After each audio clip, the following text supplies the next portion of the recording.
Hello guys and welcome back for some Falcom news.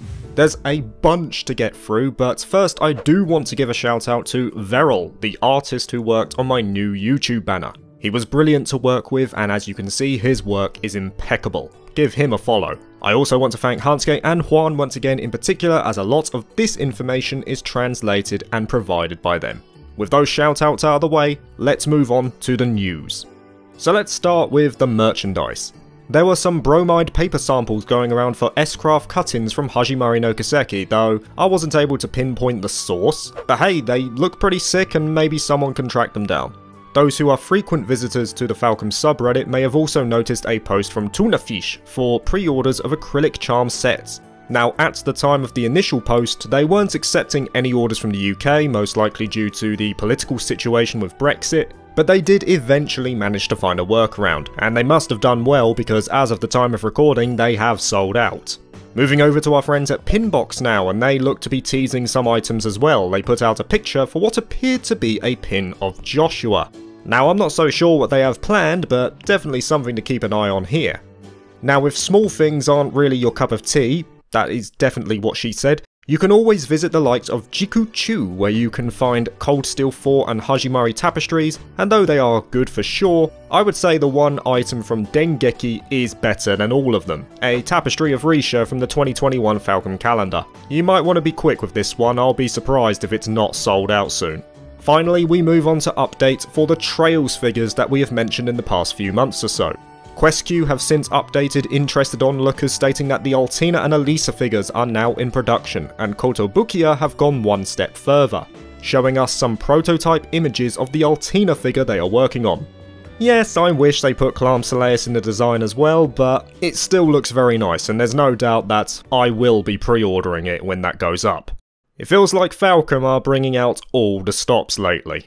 And why wouldn't they, considering they just finished celebrating their 40th anniversary, and Famitsu commemorated the occasion by showing off not only an overview of the rich history of Falcom as well as their most notable releases, but also information on Kuro no Kiseki, which we will naturally touch on later. In partnership with Dengeki, they also sent out a questionnaire to fans to establish what are the best works within Falcom's ever-growing library.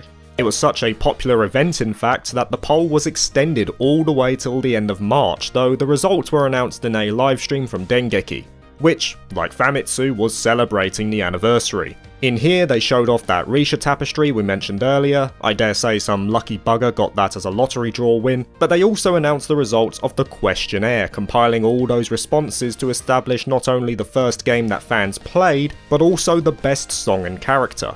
I have linked the livestream in the description, but I'll mention the results now as there's a chance you might bump into a spoiler for Hajimari should you check it out.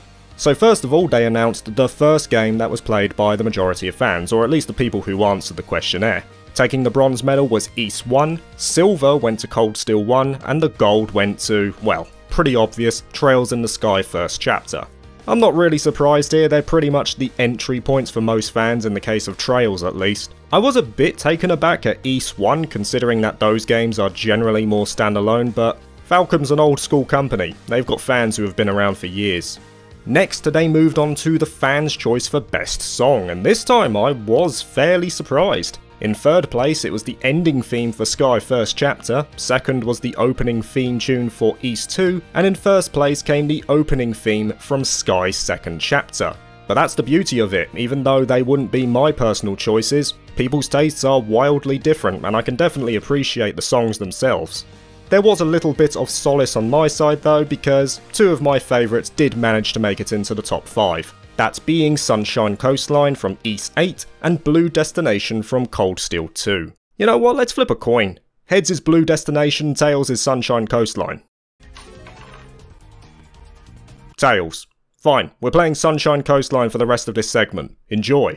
And finally, it came to the most popular character from Falcom's library. And this one did not surprise me one bit. Third place was Estelle, second place was Reen, and first place was Adol Kristin. I mean, of course it was. That guy's been around for longer than I've been on this planet, and is no doubt one of the most recognisable characters from Falcom's works. I can get behind that, and the fourth place pick too, Dana for life.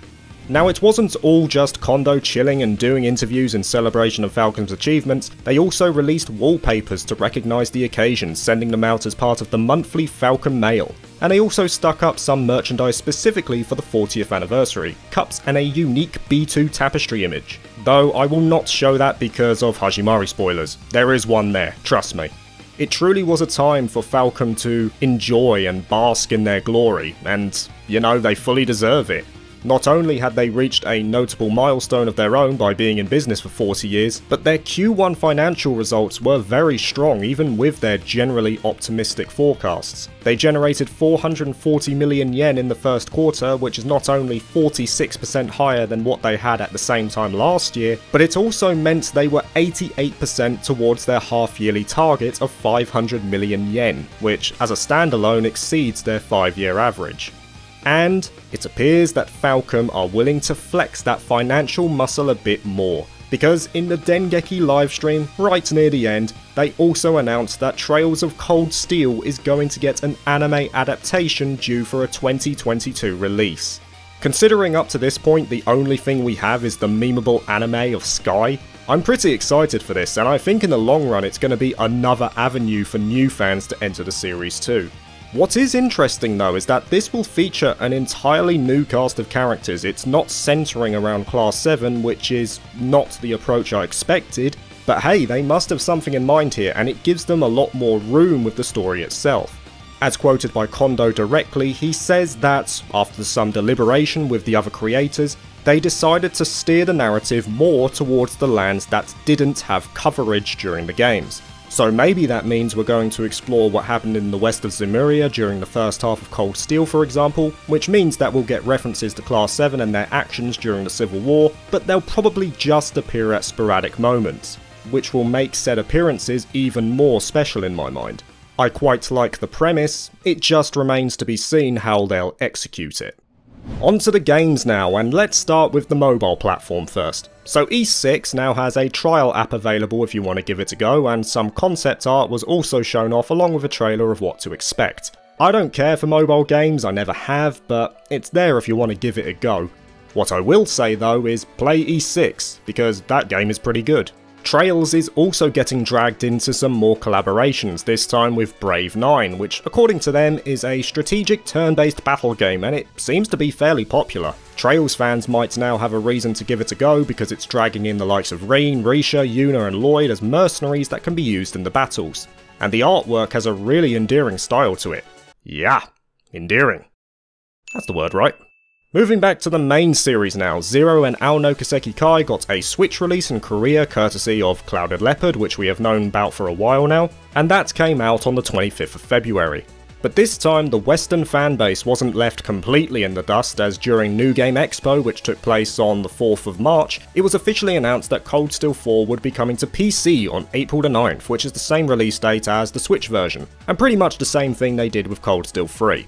So now pretty much every platform has the final game in the Erebonian arc, and hopefully now NIS America can switch their focus to a potential Hajimari announcement. I think that's what most of the fandom is vying for now.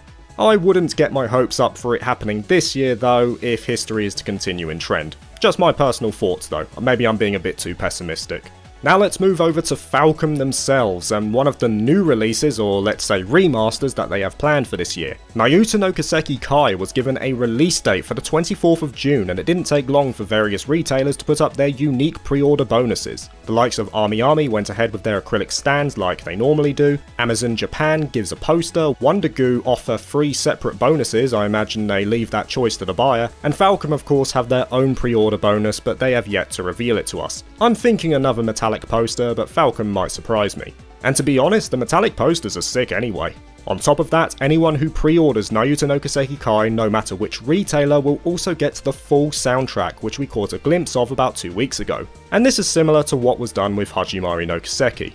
Nayuta no Kiseki Kai then got some comparison images, giving players a visual confirmation of the improvements between the base version and the remaster, and a short YouTube promotional trailer also went up for the game, followed by wallpapers to consolidate its release going up on Falcom's website.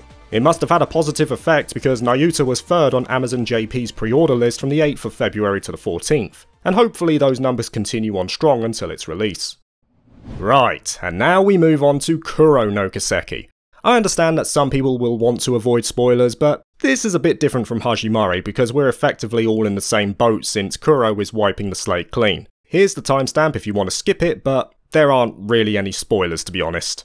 As said before, Famitsu, as part of their latest release, which celebrated the 40th anniversary of Falcom, showed us not only an interview with Kondo, but also more images of Kuro no Kiseki. And here we finally got a glimpse of the new combat system. And it piqued curiosity immediately because apparently you can switch between a so-called action battle mode and command-based style. So it seems like Falcom are going for a hybrid. If you are interested in the detail, the full Famitsu article has been translated thanks to a member of the Falcom subreddit. It's linked in the description as always.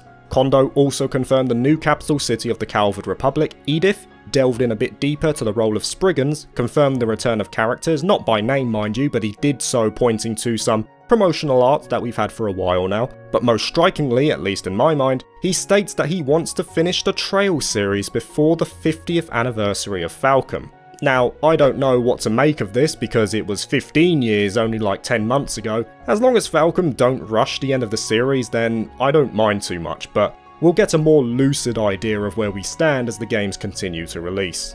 Talking about a release, some advertisements were going up in Japanese electronic stores for Kuro, and more importantly, it seems that the platform has already been decided, that being PlayStation 4. Which I don't think comes as much of a surprise to those who have kept up with Kuro's development so far. But that is definitely not all, because Falcom decided to go one step further. They put up the official website for Kuro no Kiseki for a start and gave us the names of 4 characters, 3 of which we've already seen on a few occasions, but one was brand new. Our main protag is named Van Arkwright, who is 24 years old, the blonde girl is Agnes Claudel, who is 16 years old, then there's Aaron Wei, who is 19, and finally the newest character is Ferry Al-Fayed, who is 13. Plus they gave us some background on the personalities of the characters and their occupation. On the Dengeki livestream they also teased the release of 4 new characters very soon, one of whom being 69 years old. That'll be interesting to see. They then gave us a tour of the capital city of Edith, which looks a bit more dank than the cities we're used to. We already know the game is going to be taking on a darker tone, and that already seems to be reflected in the city itself. And then they gave us what many fans were hoping to see, a small glimpse of Kuro's combat in action. And for me, it looks badass. It seems fast and smooth, the transition to combat is seamless, the models move surprisingly well. I think the only thing I'm a bit concerned about at the moment is the integration of the command style and the action style. I want to see more of how it's going to be used and if it affects the game's balance in any way, but the early signs definitely seem good. No doubt, Falcom did not disappoint with the amount of juicy news they gave us this month.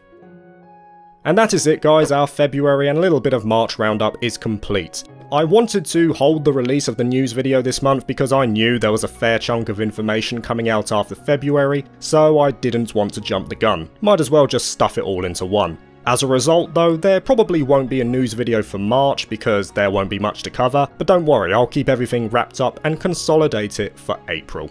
Have a good one guys, peace.